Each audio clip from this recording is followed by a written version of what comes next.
En este pequeño video vamos a tratar de decodificar y de explicar brevemente el relato bíblico de Jonás y de la ballena. Como es bien sabido, este personaje fue tragado por una ballena en medio de unas aguas tormentosas y permaneció 3 días y 3 noches dentro de la ballena. Y así que él se puso a orar, Dios lo escuchó y la ballena posteriormente lo devolvió sano y salvo a la playa. Es obvio que este relato, pues si se lee literalmente, es muy infantil y es imposible que se haya dado en la realidad. Pero es que, como sabemos, la Biblia y todos los libros sagrados están encriptados, y si uno no los lee sabiendo las claves para decodificarlos, pues no entiende nada y se queda en la versión literal, que es infantil, que es ingenua y que es muy difícil de entender hoy en día, ya que a mucha gente lo que le produce risa. Sin embargo, detrás de esa corretina de la lectura literal de la Biblia existen enseñanzas que son muy finas, así que existen muchas claves para decodificar todos los libros sagrados, como el Sagrado Corán, los Sagrados Vedas de la India, la Sagrada Biblia Cristiana, etcétera, etcétera. Estas claves fueron traídas a Occidente por la señora Elena Blavatsky, que es una filósofa rusa que escribió un libro muy interesante que se llama La Doctrina Secreta. En ella explicó que la Biblia tiene conocimientos cosmológicos, si se lee con la clave cosmológica, antropológicos, que explican todas las etapas del proyecto humano.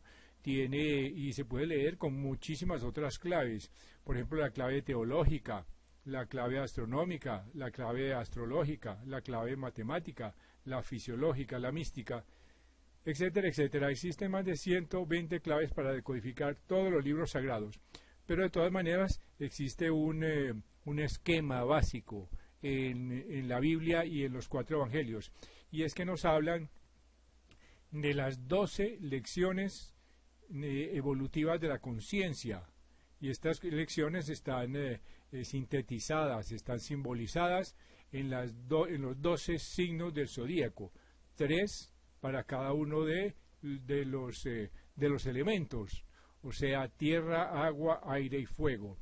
Entonces, simbolizados en estas lecciones, tenemos prácticamente todos los pasos que se supone que debe dar el hombre para cumplir su evolución espiritual, para llegar a sus metas espirituales. Y este tema que nos trae a este video, o sea, el relato de Jonás y la ballena, resulta que tiene muchísimo que ver con el elemento agua. Todos saben que el elemento agua es símbolo de las emociones, de las pasiones del ser humano, y que el hombre tiene que pasar por 3 lecciones, una positiva, una otra negativa y otra neutra, en el mundo del astral, de la emoción, de las imaginaciones, del mundo del odio y del amor, o sea, del mundo acuático. Así que estos 3 días en que Jonás estuvo en la ballena son símbolo de los tres elementos del zodíaco relativos al elemento agua. Así que vamos a tratar de caracterizar, de explicar brevemente qué significa el mundo del agua, el mundo de la emoción, el mundo del amor y el mundo del miedo, y para el efecto vamos a seguir los lineamientos explicados por un autor que se llama Oscar Adler, en uno de los mejores libros, si no el mejor, libro sobre astrología esotérica que se encuentra en Occidente y que se llama El Testamento de la Astrología, o la astrología como ciencia oculta. Explicando el mundo, él explica los 4 elementos y cada uno de los signos zodiacales de acuerdo al dharma que el hombre debe tener en cada uno de estos símbolos. Pero relacionándose con el agua nos dice lo siguiente: recordemos por de pronto que este mundo del agua junto con la calidad terrestre, corresponde al componente femenino de la radiación total del zodíaco, y que este mundo del agua no es otra cosa que el mundo de los sentimientos, los estados de ánimo, los instintos, los deseos, las pasiones. Este mundo es inaccesible a la percepción objetiva, no nos está al alcance de la mano, solo nos es dado en forma subjetiva por la sumersión en nuestras experiencias psíquicas, y en tanto se trate de su captación por esta sumersión, solo será accesible para la persona de la cual es su propio mundo. Así que él nos está hablando del mundo del agua y dice más adelante lo siguiente: el mundo acuático es el mundo del deseo y del temor, y esas son las dos regidores de la vida del mundo del agua. El miedo y la esperanza, el deseo, gobiernan la vida de las personas, y lo que en el mundo físico viene a ser respiración libre o falta de aire, es en la vida psíquica el esperar y el desesperar. Y así se forma un cambio periódico entre satisfacción psíquica o indigencia psíquica. Pero es precisamente este hecho el que revela un proceso que constituye el analogón, el parecido de aquello que en lo físico significa la alimentación y la asimilación, o sea, la satisfacción y el hambre. Pues del mismo modo que el cuerpo físico tiende a tomar alimento material del mundo circundante, el cuerpo psíquico necesita de una especie de alimento psíquico, y este alimento solo podrá tomarlo del medio psíquico, que por de pronto configura para él el prójimo, los demás seres vivientes. De lo que hemos expuesto hasta ahora resultan dos importantes características del mundo del agua. Una de ellas se refiere al comportamiento del hombre de agua con respecto al mundo material o a las realidades físicas, en medio de lo cual aquel se siente como un extraño, como un extranjero, y así que la gente del mundo de agua huyen de la realidad como si fuera un problema que no es de cómo comportarse con respecto a ella, sino el de cómo huir de todo aquello que le pone problemas en el mundo físico. Y la segunda característica es la de estar referido a los demás y a la dependencia psíquica del tú, de los otros. Y esta relación psíquica con los demás marca las etapas que tiene que pasar el hombre de agua para poder sobrevivir. Y ahí más tarde dice lo siguiente: el egoísmo del hombre de agua pertenece puramente a la esfera del sentimiento. El hombre de agua quiere probar hasta el final el placer y el dolor. En el placer y el dolor, y en la forma en que los experimenta, el hombre de agua quiere vivirse a sí mismo lo más intensamente posible. Así que quiere gozarse y olvidar con ello la realidad que le puede ser para él problemática. Y esto convierte a los hombres de agua en un ser de la irrealidad, en un romántico de la vida, en contraste con los hombres de la tierra, de los tres signos de tierra, a quien llamamos los clásicos de la vida. Así que el hombre de tierra quiere completar su labor, pero el hombre de agua huye de toda terminación, pues esto significaría el despertar de su vida de sueños, el fin de su fabuloso mundo mágico. Así que las personas de los signos de tierra tienen comportamientos pues muy sentimentales, muy llorones, y tienen comportamientos muy distintos a todos los demás signos del zodíaco. Por ejemplo, en lo erótico, los hombres de los signos de agua vienen a ser el eterno romántico, el eterno, viven soñando con un amor prácticamente imposible, son unos nostálgicos. En la esfera de lo mental muestran la tendencia a convertir los deseos en sensores de sus propias ideas. En el terreno del arte también son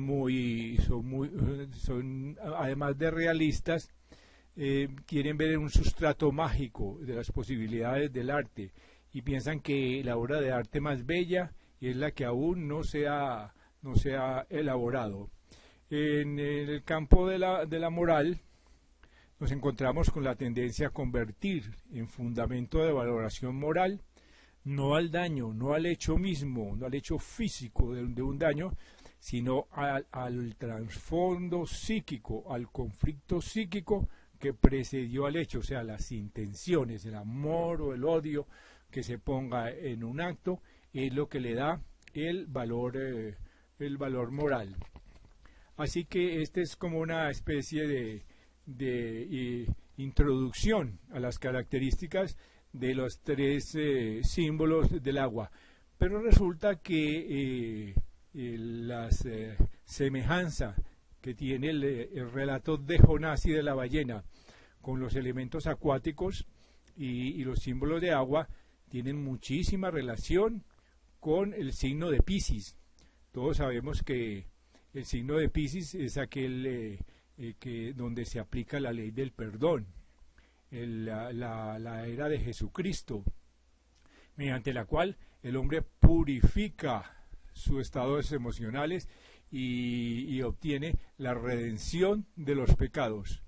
Entonces este autor, Oscar Adler, hablando del signo de Piscis, nos dice lo siguiente: para entender el signo de Piscis y lo que Cristo hizo y nos explicó a la humanidad durante su legado, dice que para entender esto volveremos a partir del órgano que corresponde en el cuerpo humano a la radiación de Piscis, que es decir, a los pies. Con los pies, dice este señor, se para el hombre sobre la tierra, los pies apuntan hacia la tierra, mientras que la cabeza apunta hacia el cielo.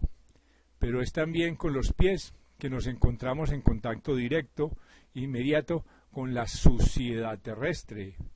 Jamás ha habido un ser humano tan limpio como para que este contacto no le haya dejado adherido un poco de suciedad.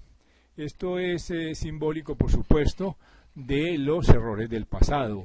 Todos los que vivimos en la tierra cometemos errores,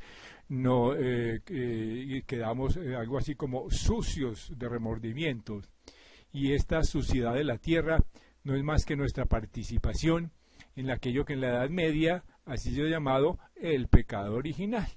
Así que por el cual quedamos atados a la tierra, seguiremos siendo los hijos del hombre, el hijo de la tierra, como dijéramos en conferencias pasadas. Y de esta región, vuelta al pasado, de esta región femenina de nuestro ser, crecen nuestras pasiones. En esta región se acumulan, como se acumula la suciedad en los pies, los restos de los escombros hereditarios, lo bajo, lo ruinoso, y nos dejan remordimientos. Nos sentimos pues culpables. Y es por eso precisamente que le está dado al hombre elevado de Piscis el poder de obrar en algo que no le está dado a ningún otro signo. Y este es el secreto de Piscis. Esto es, le es dado la fuerza de limpiar esa suciedad, de quitar los remordimientos, de lavar los estados emocionales del hombre, de lavar los pies del prójimo, como enseñaba Cristo en el lavatorio de los pies. Pero el poder de cobrar la fuerza de redimir a los demás solo le está dado a aquel que pueda recorrer el camino del hombre de Piscis superior, superiormente evolucionado, de aquel que vea en el Creador al sujeto abrumado por el pasado, al sujeto sufriente, al enfermo que aún no acierta a limpiar su propia suciedad, sus propios remordimientos. Así que solo le está dado a aquel que pueda convertirse en médico sapiente por transformación de la sustancia enferma en suero salvador. Así pues que en la aplicación de la ley del perdón, los tres famosos perdones, de perdonarse a sí mismo, de perdonar a los demás y de pedir perdón al Padre, es lo que lava, lo que santifica nuestra vida emocional y nos perdona los pecados. Y por eso es tan diciente esta bellísima relato que tiene la vida sobre Jonás y los 3 signos del agua, o sea, los 3 días que se pasó en el mundo de las pasiones y de los sueños, o sea, en el astral.